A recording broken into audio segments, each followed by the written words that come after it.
One of the topics we covered this summer was looking at the sum or individual angles in a polygon. The discussion of this all begins with something most of the kids knew before they started, and that is, if you look at a triangle, the sum of the three angles in a triangle is always 180 degrees. And so what you can do as you start looking at other shapes, what we call a quadrilateral, which is a four-sided shape, most of them could figure this out as well because they know a square has four 90-degree angles, and so that would be 360 degrees. But what we can recognize is that a four-sided shape can actually be broken into two triangles, and the six angles in the triangles make up all the angles in the quadrilateral, so the sum is just 180 times 2. And you can continue this process, for instance, with a five-sided shape, which is referred to as a pentagon.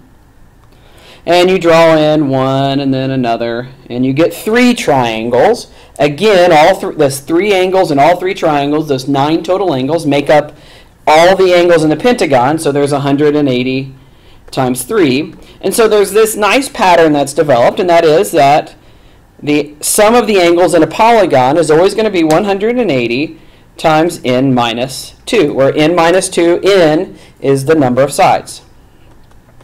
It is a very basic formula, not hard to remember. It's easy to derive for the students, and so it's been a very good discussion for the kids to go through the summer. So looking at some examples, it says, what is the sum of the measures of the degrees of a heptagon? Well, again, you could go through the process of actually drawing a heptagon, which is not an easy process.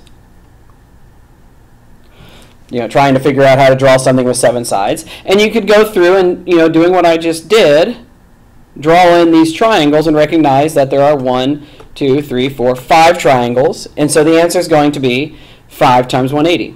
But that, without actually drawing the pictures, what you could have done is said, well, 7 sides in a heptagon times 180. Whatever the case is, the answer to the question is just 900 degrees. 15, same deal. This time it's got a 17-sided shape. We don't have a name for a 17-sided shape. We just call it a 17gon.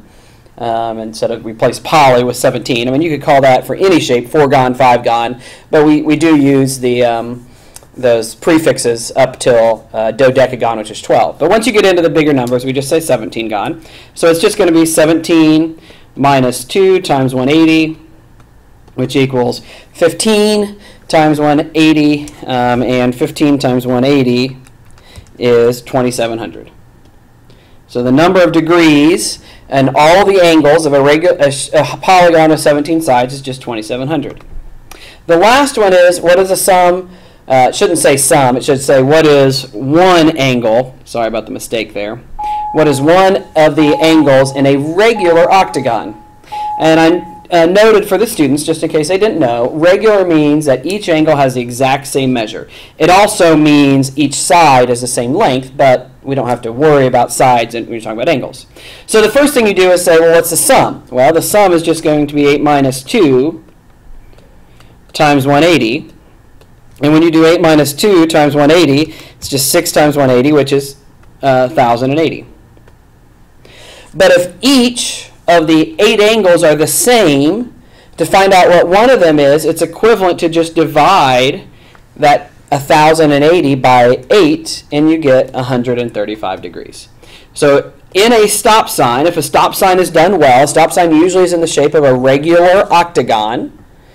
Each of the angles that is created is approximately 135 degrees. And it's a very valuable piece of information because later on when they learn more about geometry, they'll learn things about 45-degree angles and how nice 45-degree angles are. And if you notice, 135 is just 90 degrees, which is obviously an easy angle to work with, and plus 45. So, all right, so that shows you how to do these problems with angle measures. And again, for problem solving, this topic comes up quite a bit.